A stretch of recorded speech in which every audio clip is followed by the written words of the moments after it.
What's up, everybody? Jordan Miller here with Run to Gun, here with one of my really good friends, Dustin, my man. Yep. What's going on? You did a podcast with us when we were at the Sportsman Show in Sioux Falls back in February, right? Yeah. So 2 months ago, and we did a little kind of talk on mule deer hunting, things like that. We had Austin with us. That was kind of a fun little podcast. Was that your first podcast that you did? Yeah, definitely. It's pretty neat to listen to them all the time. Long car rides, that's a definite time saver, and you don't have to listen searching for radio stations or trying to get XM stuff in your car, and you can just pop that podcast on. Yeah, I'm a huge XM dude, and I've listened to it so much traveling for all of our hunting over the last couple of years, and I never wanted to get on the podcast train because everybody else was doing it, and that's kind of how I am. Like, I like doing the opposite of what everybody else is doing. And finally, this last year, I was traveling so much, and I was so sick of listening to the same music that I finally bit the bullet and started listening to a couple, and I've enjoyed it so much that we had to start one. There you go. So, here we are. Dude, I hear you, man. Like, the podcasts are such a saver when you are traveling or you're going on a long run. Anything that can be that long duration where you just need something different is great. And there's some great podcasts out there. Yeah, there is. I actually just listened to one on the mule deer migration out west, and where they go from the high country at that 10, 12, 13,000 feet down to the desert for the winter, and it was really neat. They had talking about collaring deer and tracking their fawns, and if they have fawns every year, and it was really neat. They tracked an old doe for 15 years, her whole lifespan, and in her 13th year she had a set of triplets, which is crazy because the things we've always been told is, oh yeah, old dry doe, they don't have any fawns after a certain year, and they said no, they're no use. Yeah, they're no use except for blowing their nose at you and blowing your stock. So yeah, which I find out it's not true. Right, yeah. So it was pretty neat, and then her fawn ended up getting killed in her 15th year by a bobcat, and the doe, she ended up getting killed by a mountain lion. But 15 years old, that's crazy to think that the deer has made that long migration, and that was like a 2-hour podcast. So it was just totally made the drive fly by, and you're learning stuff at the same time. Oh, for sure. I had no idea. We're in South Dakota, so like our deer kind of stay. They may migrate a little bit to like a cornfield or a winter wheat field or something like that, but not 200 miles. Yeah, it's totally different. So, Dustin, give the viewers a little bit of background, where you're from, and kind of how you ended up here now. I'm originally from over by Rochester, Minnesota, Plainview, Minnesota, which is southeast, 15 miles up off of the Mississippi. So I definitely grew up with the big whitetail, hardwoods hunting, tree stand hunting, no spot and stock stuff. It was literally all tree stand. Shotgun slug hunting, doing the old deer drives where you all get together, which it was a riot, and I learned so much, and it was really great, that camaraderie, and we'd do get together and process our own meat. So then I went to college up in Duluth, did some hunting up there, totally different style of hunting, big woods, there's no like funnels for deer, it's just woods, you're hunting ridge tops, running into moose, running into bears. Sure. A wolf pack will come through and just basically scare the deer away for a week. And it's like, oh, this is great. So that was kind of like, And then once I got done with college up there, moved out to Sioux Falls for the fire department, and then kind of just did what I knew, got into the whitetail stuff around here. I'd never really pheasant hunted, so then I got into pheasant hunting, got a dog, really put the old waterfowl stuff like up in the attic. It's like just not a huge waterfowl. Yeah, well, there's no better place really in the world to hunt pheasants than right here in South Dakota. Yeah, when you can just walk out anywhere and be pheasant hunting, and it works well with kids too. You don't have to get up at 3 a.m. and make sure you're out there, or try and get off work early to get out there and set decoys up to get a handful of ducks. Then I met Jordan a couple years ago, probably 5 years ago now, 6 years ago now. Yeah, 4 or 5, I think. Yep, season 3 we met, right before season 3. Yeah.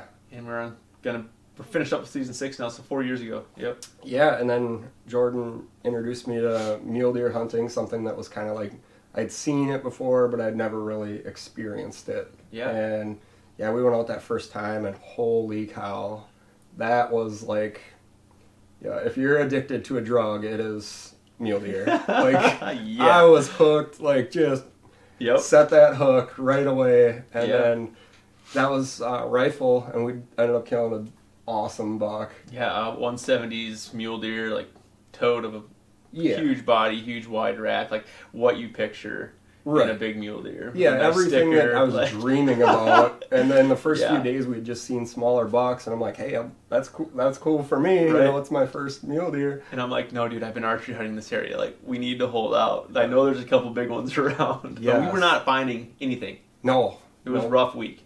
Rough week. A lot of other hunters. Mhm. We kept getting pushed back farther. Hunters, a lot of people just walking around, which it is what it is. Public land hunting. Yep. Yep.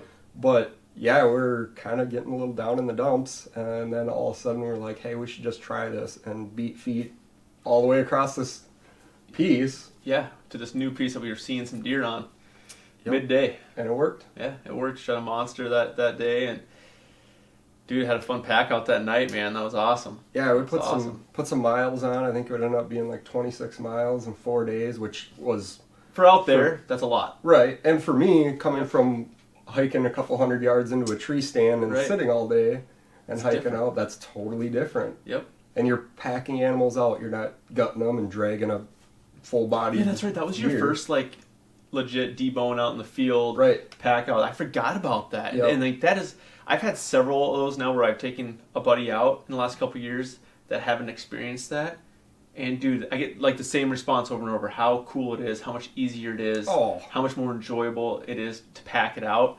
And it's always that same response from guys like, I wish I'd have learned this sooner. Right. And I had the same response when the first time I did it. I was like, this is awesome. Like, I wish like, even if I'm not that far from something, like, I'd rather just quarter it out or debone it. Yep. And it's just, I don't know, there's something way more enjoyable. You're out in that field a little bit longer, kind of connecting.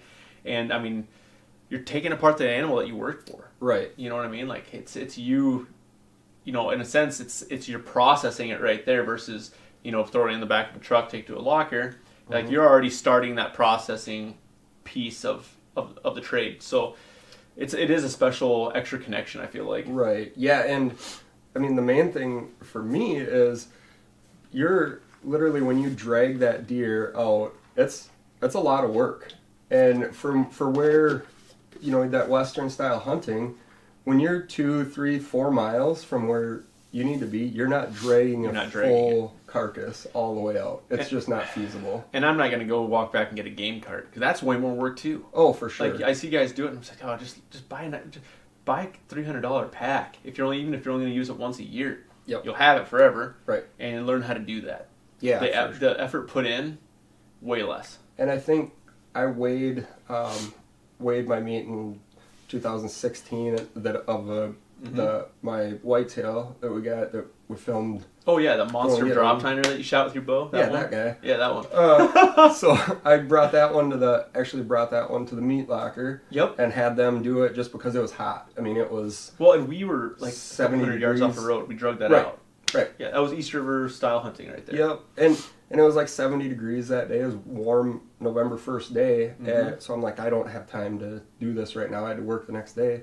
So I brought that there, and you know, I think I ended up with like just under 70 pounds of processed Some meat. big whitetail. Yeah, which it is what it is. But then that next year, that mule deer I got, we did the bone out, pack out method. Yep. What you and Matthew came in and helped pack out. Yep. And that one I was at like just over 50 pounds, so I didn't lose that much meat. No, and honestly, that mule that you shot that year, this is one that you shot by yourself, right? Yep. That me and you, Yep. me and Matthew hiked in. Yeah, that wasn't as like body wise.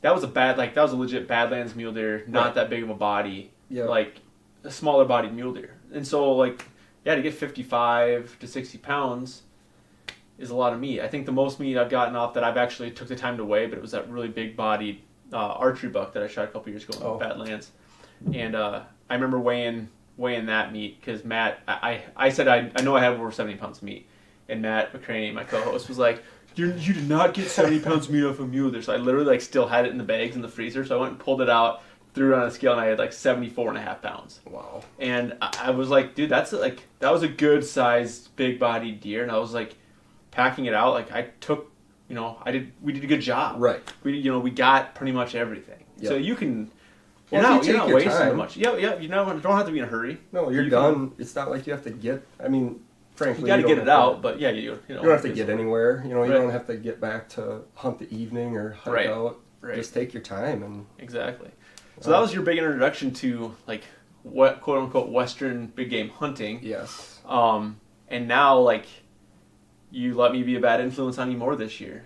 A little bit of peer pressure again, which hunting peer pressure is like the worst because you want to do it so bad from the start, Right. And then you're like, oh yeah, I was thinking about doing it, and yeah, the New Mexico stuff. I know you go down there. Been down there for the last so we've been 4 years. No, this is our 7th. This is the 7th time we've drawn in 7 years in a row. Oh my goodness! And so yeah, we've first year we drew was 2013. Okay. Or 12 or 13. So like, and we've actually I think year 2 we didn't draw, but I picked up like leftover mule deer tags, and so I've been down there. Like this will be the 7th year in a row we've been down there, and so yeah, we apply for pretty much every Western state, and I've been telling Dustin, like, dude, New Mexico, if you're trying to get into a little bit, it is a upfront expensive cost, but if you're trying to get into it, there's no preference points. So if you're behind and you don't want to get into the other states that have preference points, it's a good option, to get in, no preference points, and have a chance to go hunting. Right. And to hunt some things that, for guys like us around here, pretty awesome animals. Yeah. So you put in, what'd you put in for? This year I ended up putting in for the archery elk. Yep. And then the rifle Barbary sheep or aoudad. Yep. And then the rifle oryx. And I just went into it, honestly. I'm like, I called my wife that day. I'm like, hey, do you mind if I apply for these tags? If I draw, I'll just do preference points for rifle for South Dakota. And she's like, yeah, go ahead. And like right before I was ready to click that submit, I called her again. I'm like, just to make sure. I'm like, okay, you're cool with this, right? She's like, yeah, go ahead. Yeah. And I don't think she knew like. Well, but here's the thing though, the odds on all 3 of your hunts that you put in for, the Barbary sheep definitely being the highest, right, and still not tremendous odds. I mean, so just to give you guys an idea, the archery elk hunt I know you put in for, it was like a 6% draw, 6 to 7, and I know the oryx hunt you put in for was like a 2% to 4% draw. I believe, if I remember right, and this was last year's stats I remember looking at, but it's not easy to draw. And the Barbary sheep, I think, was more like maybe 25-35%. Yeah, he said it was closer to 35. Low 20s. Okay, low 20s. Low 20s off of last year. Yep. It's a multiplier down there, how they set their tags. So the number last year. Yes, and the outfitter pool versus non-outfitter pool definitely plays a little bit of role in those stats, depending on what you're looking at and what you're applying for. Right. Which even at 25-30% is still not a high. Probably not going to New Mexico. Right. So that was my thought. And I'm like, oh, hey, I'll just do this and, and check it out and see what happens. And then... So that was late March. Yeah. Mid-March, the draw was due. The draw. You did it on the last day. Yep. Because you called me up, and I was like, dude, you need to get in. I didn't think you would. I gave you Justin's number. I was working that day, so I'm like, anything could happen. Anything could, You get a call, and you're gone. You're not getting back into the station to apply. Right, yeah. So I'm like, okay. So then gave me Justin's number. Got a hold of him, talked to him a little bit about it, a little bit about the draw process, and going through the outfitter pool. And that's the other thing, too, is being able to go through the outfitter pool, you got a better chance. It gives you drawing. a little elevated chance. So for those of you who don't know, Justin Medina, Arrowhead Outfitters down in New Mexico, is one of my co-hosts. I met him on year 1 because I drew an elk tag down there by accident. Like, didn't know what I was doing, just drew an elk tag. I happened to be in a unit he guided in. I called some guys because I didn't know what I was doing because I was 23 years old. And it was actually my first big archery elk hunt, and I wanted to learn from somebody. Called this guy who's my age, good Christian dude, like, I don't know, got along with him on the phone, and now I'm like, one of my best friends. Right. And so, yeah, so you applied with him to the outfitter pool. Slightly better odds. You're obligated to hunt with an outfitter for at least 2 days. Yes. Yep. Is how it works down there. Justin explained, he's like, we can go fully outfitted where, you stay with them, they do all the food, they do, you do everything, which is going to cost a little bit more. Yep. But you can just do the hunt guided, and you can kind of be on your own for your food, your lodging, stuff like that, which, if you want to save a little bit of money, that's the way to go. And if you're... Yep. And exactly. So we did end up drawing the aoudad together, the same time frame. Yeah, we found out the results came out last week. Yeah. Last Wednesday, I believe. Yep. And I drew the Barbary sheep hunt again, and you drew it as well, and we drew it in the same season. Yeah, in the same unit, which is awesome because you're able to share your food, your lodging stuff. You're able to for us that's a 16-hour drive. Yeah, to where we're going, 16 to 18. So for us, it's like cool. We're splitting gas now too. Unless you ride with Matt and their truck breaks down. Unless you go with McCraney and his truck breaks down because he drives a Chevy. No, that's awesome. Yes. No, so I mean, and when you guys left, it was what? -60 wind chill this year, man. Yeah, we couldn't get that camper hooked up. Oh, it was trying to rough. get a camper hooked up in South Dakota, and dude, we got down to North Platte, Nebraska, and it was like 45 degrees, and like we had our a light hoodie on, and we walked out, and we were like, oh my gosh, this is so nice. But like we came from -60 wind chill. Yep. And everybody was like bundled up, and we walked into this Arby's, and they're like, okay, stay warm out there, and we're like, yeah, we're pretty warm. This is pretty nice. Yep, you don't know where we came from. Yeah, and it was like 60 down in New Mexico. We were getting sunburned like crazy.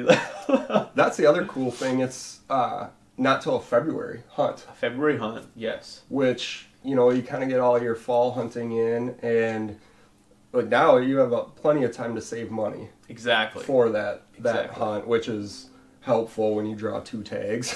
Yeah, so okay, you drew the Barbary sheep tag. What else? Now tell them about the other one. So you put in for the elk and the oryx as well. Right. I was really hoping I got the elk. That's, one of those things, like archery elk is just, you want to hear them bugling close. You want to get those chills down your spine type of thing. I took that tag from you. Yeah. You're lucky we're friends. So... Yeah, no, so then I was unsuccessful in that one, and I looked down, and I was successful in the oryx, and I'm like, oh boy, I drew 2. And it's the expensive tag. The oryx is a little bit more. Yep, that's the expensive tag. And then Justin called, and he's like, hey, you drew your tags, you got 2, and I was like, yeah, that's awesome. And he's like, yeah, you drew White Sands missile range. He's like, that's really hard to get, and he's like, that's an awesome hunt. Yeah. And so then I was awesome like, hunt. okay. So then I start, doing a little bit, the internet researching. I'm like, oh, it's, 3,200 square miles, but it's all missile range, limited access, limited amount of tags. Yeah, we're not filming that hunt. Yeah, you can't film it in there because you're on a missile range. It's high. You check in every day. Security. You have to be out by a certain time at night. Yep. You can't film that. Yeah. You know what I mean? I'm sure certain people might go through some big hoops to get it done, but it's not going to get done. But it's such an awesome, I've heard, Justin's told me so many stories about, because he'll have somebody draw it from year to year, and a tremendous hunt. Yeah.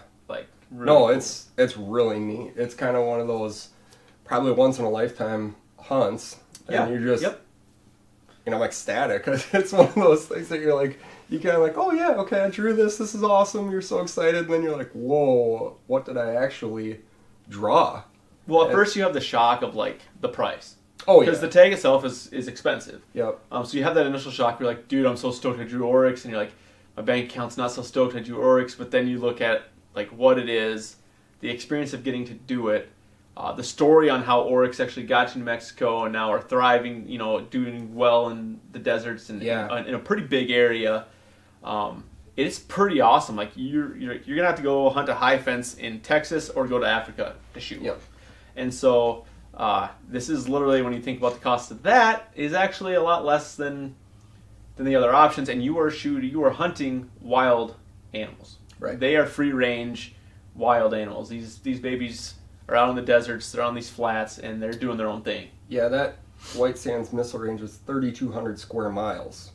Yeah. That's enormous. Yeah. So, I mean, they can go anywhere. Yep. And the numbers in there are really, really good. Right. So, yeah, I'm pretty excited about that. And it's one of those things where it's kind of a once in a lifetime hunt also with the oryx. Yes. It's not something that you're gonna go every single year or draw every single year. Right. Like I drew my first oryx tag this year, shot one in February, and like I decided not to put in for that this year because I'm like, I really don't. If I draw it, it's another $1,600. Mm-hmm. I'm like, yeah, I don't. Down the road again, yeah, I'll put in for it again because it is an awesome hunt. Yep. But yeah, like you said, it's you might decide after you get one that you're like, oh, dude, I'm good. Like I'm gonna save that money to go hunt a different species. Right. I got it off the checklist, so you might not ever apply for it again if you're successful in that hunt. Right. And your wall space in your basement, you only have so much of those for 40-some 50-inch horns. Dude, it's insane. Like, yeah, if you get a 40-incher, man, which you very well could on the missile range, dude, like that is a toad. Right. That is a very oof, just seeing one would be tremendous. Yeah. I mean, even seeing those type of animals is something totally. Well, and what's crazy is like what we experienced when me and Travis and Justin and Matt were all down there. We were hunting oryx this year. And obviously this is at a different spot than where you're going to be at. We were in a different area, but like, dude, they blend in extremely well. Like you think you're just going to go out there in those like glass and be like, oh, like I'm going to spot oryx out on these flats. Super tall. Yeah. No, they go horns. into these little thickets and like, dude, they are hard to see, and their camo and their face like blends them in really well. And then you don't realize how like they're actually like their bodies are big. I didn't realize how big of an animal they were until I got up to mine. And then, like, to think, and then how good their eyesight is. I figured there's just, like, a big animal out there, and Justin's, like, we were at 500 yards from these ones, and, like, we were being super slow, and Justin's like, oh, yeah, they'll pick us out so fast. And, like, literally, they did. Like, they just kind of kept at 500-600 yards all the time, and you can't just, like, where we were at, you can't just get down, like, on the prairie and take a 600-yard shot. No. Because you can't elevate yourself enough over the crap, but the crap's not high enough to hide under. And so it's actually really it's a really fun hunt. You're crawling around a lot. Like it is a cool. It's kind of like you're hunting an antelope on steroids in a sense, like in the desert with a lot more obstacles in the way. Yeah, it's super cool, man. Like I don't know, mine was a day hunt. We got it done in a day, but it was super fun. Right. Like I had a blast. I wish I could have replicated it. So with that missile range hunt, it's a 3-day hunt. Yeah, the season's only 3 days. Right. You got to get it done. Yep. A little bit of pressure. They only let people in for a certain amount of time to get that done. So, yeah, it's that added pressure, too, once you get down there. Well, and that's the other thing, too, with an outfitter. Somebody that knows the area knows where these animals are going to be at, where they're going to be kind of congregating or going. Or they just know the routes, and, like, Justin does that. He's so good about that. He's just done it for so much, you know what I mean? Yep. And then he's got eagle eyes, which yeah, a lot of you either have it or you don't. It's just he's impressive that way. So no, we're used to picking up big floppy ears and antlers and white butts on the hillside or something like that, and you don't. That's opposite of what's down there. Right. Yep. So. Pretty crazy. And then so the odd hunt, then so it actually works out good because I believe your missile range hunt is a couple days before. Yeah, it's like the 14th to the 16th. Yeah, the sheep hunt. And then your sheep hunt, you can go right into that. Yeah. It basically piggybacks that. Yeah, and you're in some big country for that. So we just got out of there in February as well. And the unit you drew. And some big, rough, broken country. You saw the freaking sheep that Travis Stevens of TS Custom Firearms, Precision Firearms shot. Like, toad of a sheep. Free range animal, and some really cool bluffy cliffs. There's even, where we were at, there's even bigger country than that along the south rim that's out there. It's nuts. It's some cool stuff. And again, a fun hunt. It's kind of that traditional, like you've heard me say it. It's like it is. It's the cheap man sheep hunt. Poor man's sheep hunt. Poor man's sheep. It's you're getting that little bit of scratching that itch to go hunt sheep because you're in some of this big rocky, rough country. And it's not like out here where we go out and like you're gonna see deer, you're gonna see deer, you're gonna see deer. You might not see deer you want to shoot, but you're gonna see deer. And out there, it's like, dude, if you see some oddhead one day, like sweet, yeah, we saw some sheep. Like, You know, yeah, cool. We saw a little band of ewes over there. Like, you're just not seeing them around every single corner. Like, and they blend in so good too. Dude, sometimes I even wonder why I bring my glass, because Justin always finds them before me, and then I'm like, oh, okay, I guess I'll look at them. Like, where are they at? Because like he's so good at finding them. He sees them. Like, if you ever draw that tag, would highly suggest going with an outfitter, just because if you've never seen them, even like it's way tougher to go pick them out in the rocks than you think. Like, and I consider myself a good glassman. They're literally the same color. Yeah. As the sand and shale and rock that you saw our footage. Yeah. Like, we're filming in 4K, and that shot was 300. Like, when they were away, they were 330 yards. Yeah. And Matthew was full framed on them in 4K, and you're still kind of like, oh, there's another one. Oh, there's another one, and you only saw it because it happened to move. Right. Like, the color is. Yeah, their head turned or they moved a little bit, and I was like, oh, there actually is more than the one he's aiming at. Yeah, it's nuts. And then to top that off, their smell and their eyesight is tremendous as well. Yeah. Like, they pick out any movement when you're trying to get in on them. Well, and then obviously they're used to that country, and they can cover so much ground so fast that it takes us... You can't chase them. Like, you just go find different ones. Yep. Maybe get on them the next day. Yeah, I mean, there's strategy to it too, the way they work some of those... the mountains and different canyons and stuff. Like, it's interesting how, when you hunt them one day and you see them, like, you can kind of strategize, hunt around where you think they might swing around to, but you still got to find them. Right. It's really tough. Yeah. And then when you're getting in close enough, I'm guessing you're on the same ground they are, in that loose stone. You're trying not to make noise, but at the same time... Nothing to hide behind. Right. At the same time, you're trying not to slide all the way down a mountain. Yep.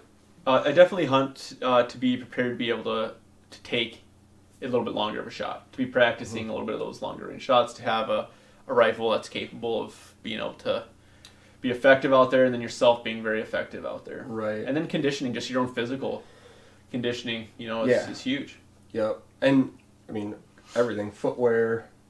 Having decent boots. Not, I just... been doing a lot of reading on that. They say a pound on your feet is 10 pounds on your back or in your pack. Sure. So if you've got some big heavy work boots, they're great and they're really sturdy, but by the end of the day, those things are going to feel like cement bricks going up and down that. Right. You want a lighter boot that has a really hard flex. Like, I don't know, the ones I wore are a 3 flex last year that I had rated. You get up to a 5 flex.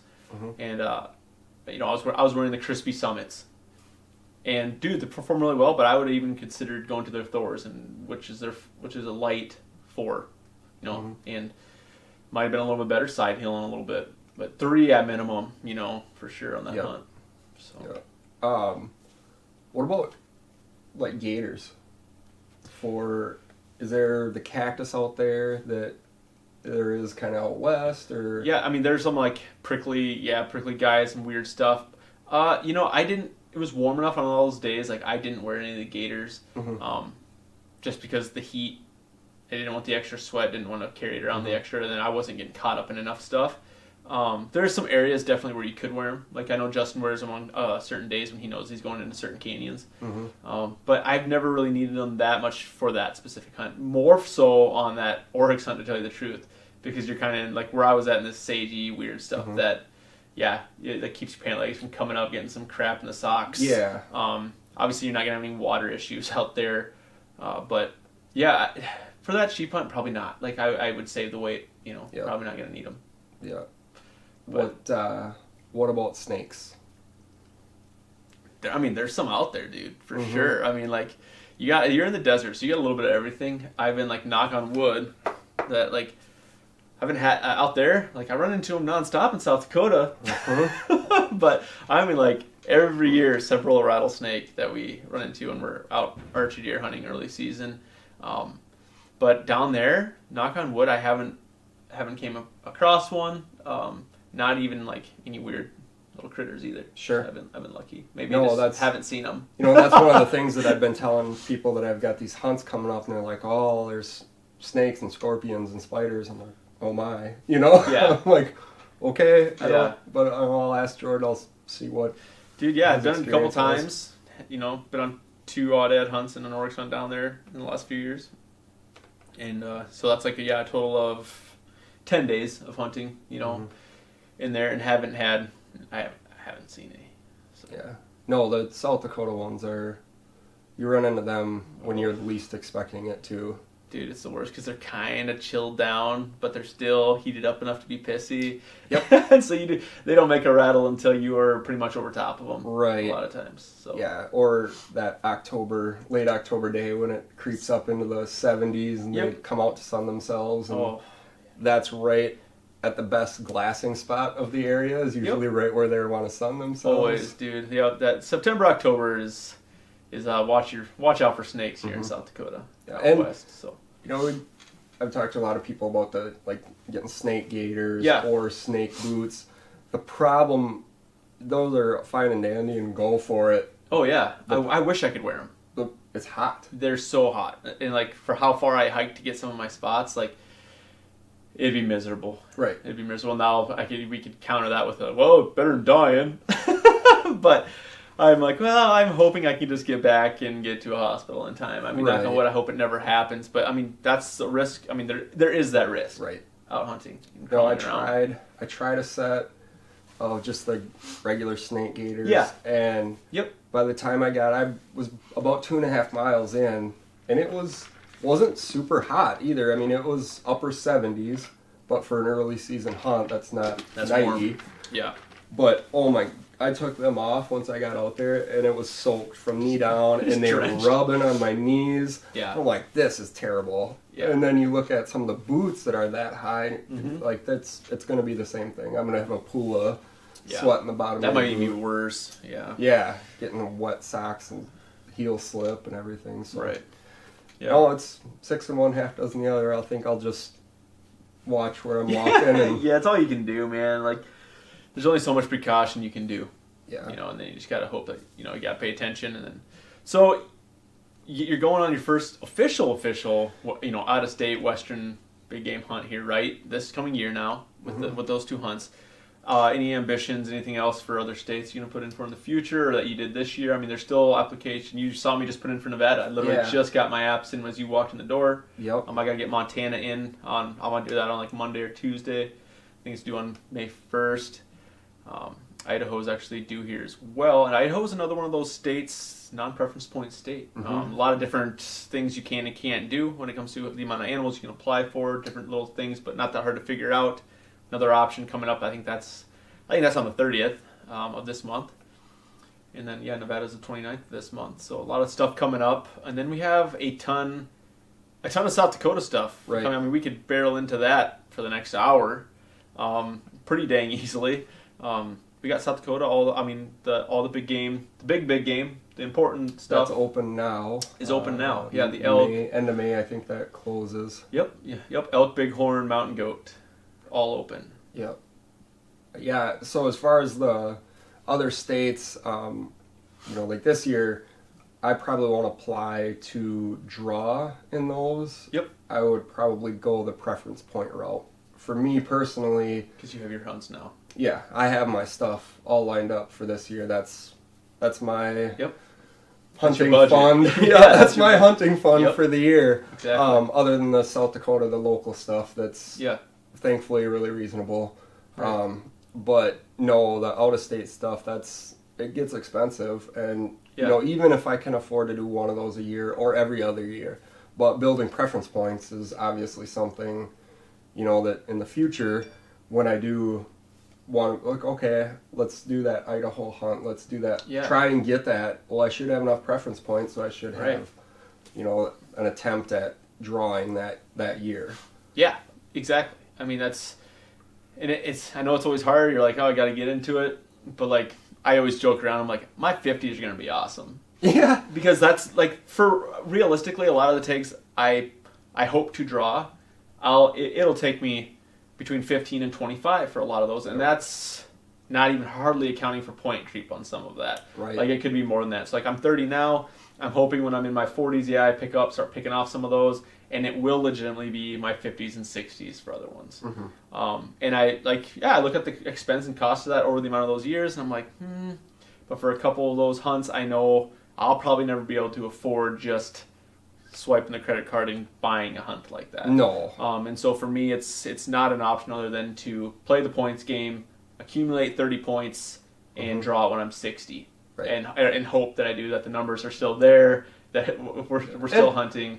Preference points are fairly cheap in most states. It's just the license, requirements now that they're doing in a lot of these states. So having to have a license in order to buy the preference point, you're accumulating some dollars, but at the end of it, dude, like I look at my overall yearly cost on it, it's not insane. People gamble more than I spend on my applications every year. Legitimately. In a weekend. Yeah. Yep. And the other thing too is that money's going to a good cause. Right. It's going to their game fishing parks or their wildlife federation. Yeah, we're hoping that that money's actually being used for conservation efforts, for research, to fund their paying the people that they're employing. And so that's all paying to better the quality of animals and the better hunting, and so that when you do draw that tag, there is that opportunity at something like that guy. Dude, and I'm super stoked. So you talk about New Mexico tags come out. I told you that I drew the same Barbary sheep tag as you, and I happened to draw this elk tag again. So really lucky. This is my third time I've drawn this tag in, I think, 7 years, 6 or 7 years. 7 years I've applied for this tag, and it's 7% drawed. Way above the draw. I'm way above the stats for drawing this tag. Just lucky, dude. It's just been. It's actually not me. Because I've only, out of the 7 years, I've put in by myself 4 of those. The 3 times I've drawn, my dad's attached to me. So it's my dad's. My dad's the lucky one. Yeah, I know. I've been telling everybody, I'm like, I might lease him out next year. Right? If you want to attach to Dad on New Mexico archery elk, you'll get to go hunting, guaranteed. So he's 100% on that. But this bull right here is the one I shot season 5 with Justin at 8 yards. And so this guy was the archery bull. This was the last day of the season. We were crushing on the miles. And we were last day of the season. We were out. We weren't hunting in the afternoon because Justin actually had hunters coming into camp for the second archery season that started the next day. So I had our first archery season tag. And so, it was a morning hunt only. And he was like, dude, I got one more spot, because we kind of stayed in the same kind of general area that we really liked. And there was some good bulls in there. And but he was just like, dude, I want to go to this different spot. I know I haven't been in there this year, but there's always been elk there. There's always. He's like, we're going up in there. So busted butt in there before light, and going in, no bugles, nothing. Sun, the light's starting to come up, and no bugles. I could tell Justin was a little nervous, and we're at light, and all of a sudden this bull rips it up right over this edge of this canyon.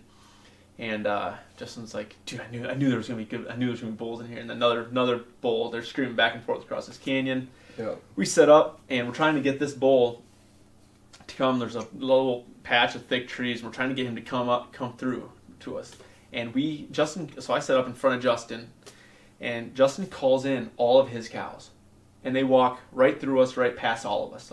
Didn't catch us, dude. We were set up so perfect, and he called in there, and that's exactly what he's so good at that. He doesn't just call to bulls. He calls in the cows. He speaks cow. Yeah. It's unreal. And that's wherever they go, and that's he's a coming. Tip that a lot of times guys look past is if you can call in the cows and there's a bull with them, the bull's following. Yeah.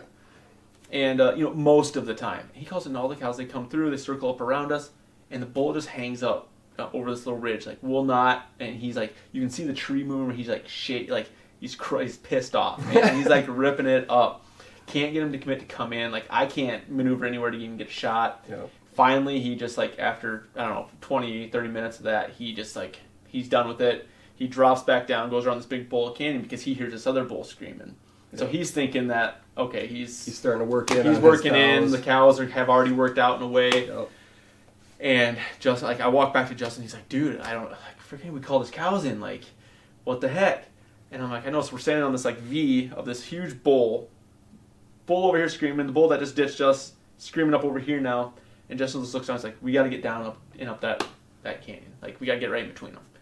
And so we're on day 6, crush down this mountain, work up this hill. Like, Justin looks at me, he's like we're both feeling it a little bit, and he's like, last push, man, last push. So we push up, and he rips out a bugle, gets right in between them, rips out a bugle, gets them both pissed off, fired up. A couple other little bulls get kind of fired up. We're like surrounded by bulls. It's awesome. And before you know it, like, Justin's like, he's coming through the timber. And so, like, I just kind of jump in front. I already had an arrow in. And the it's weird because it's not high timber, and it's kind of broken, but it's still kind of thick below. But it's like, some of it's raised up. And so I'm like literally like standing. I get into like a squat position. So I'm like squatted but standing. And I see his legs moving through the timber. So I go full draw in like a squat position. And he comes in at like 10-8 yards. And he had no idea. I just walked right past us. I just drill him like in a squatted position. Like, as your wall sits coming in. It was awesome. And I just drill him. He runs straight to where the other bull was screaming. And we hear him kind of crash up. And like, of course, we're like jacked up. Yep. And all of a sudden we look over there and like that other bull came down and was like racking this other bull, my bull that I just killed, like was fighting him. Like, and this one was the bigger of the two. So like it couldn't have gone any better. Like, you'll have to check out the footage. If you go on YouTube, just go under season 5. Episode 1 and 2, there are 4 segments each, so you got 8 segments. You get to see my dad's bull actually kills one before I do. He kills one on day 2. I kill mine on day 6. You can check that out. It's pretty awesome. It's a fun hunt. I cannot wait. Yeah.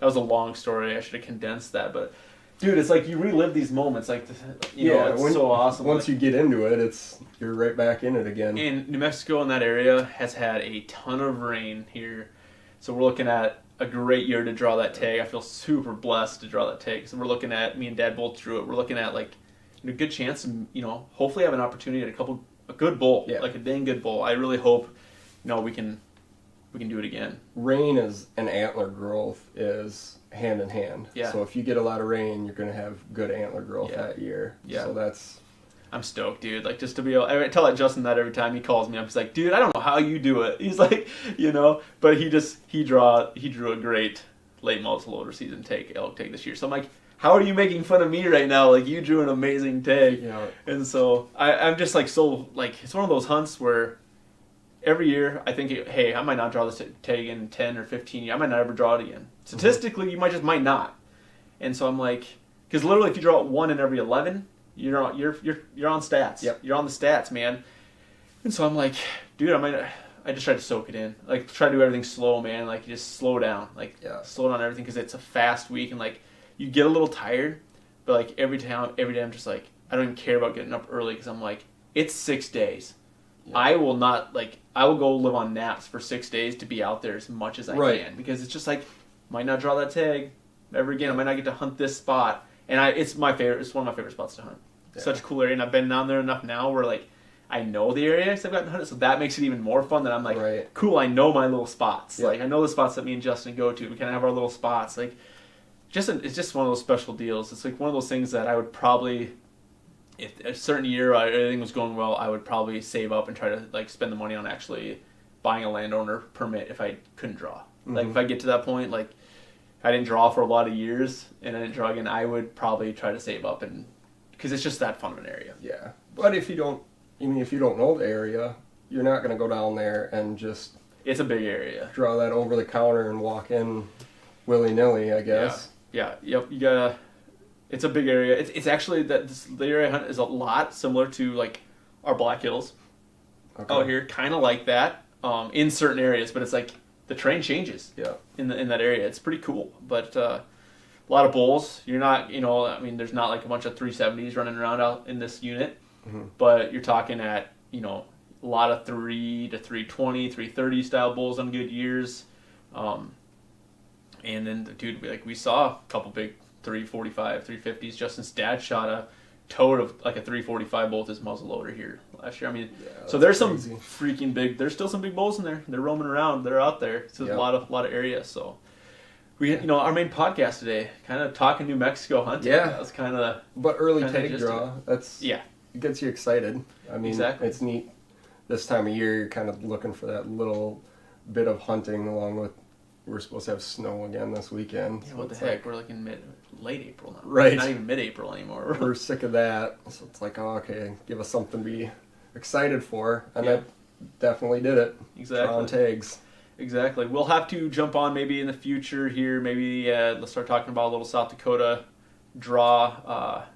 We can get into that in another podcast. But thanks for jumping on with us today, guys. Hearing us just kind of rant and talk about the New Mexico draw, some tags that we were lucky enough to draw so far this year, and maybe we'll keep up with Dustin on this, on his prep as he's getting ready for the coming year. And these two hunts, I think, would be kind of a cool thing. So Yeah, for stay sure. with us. If you guys love this podcast, I'd love for you to just take the time, take 30 seconds and give it a rating, give it a review, even maybe take a screenshot of it and share it on Instagram, anything like that that helps get our podcast out there, and share it with people that you think might like it. We appreciate it.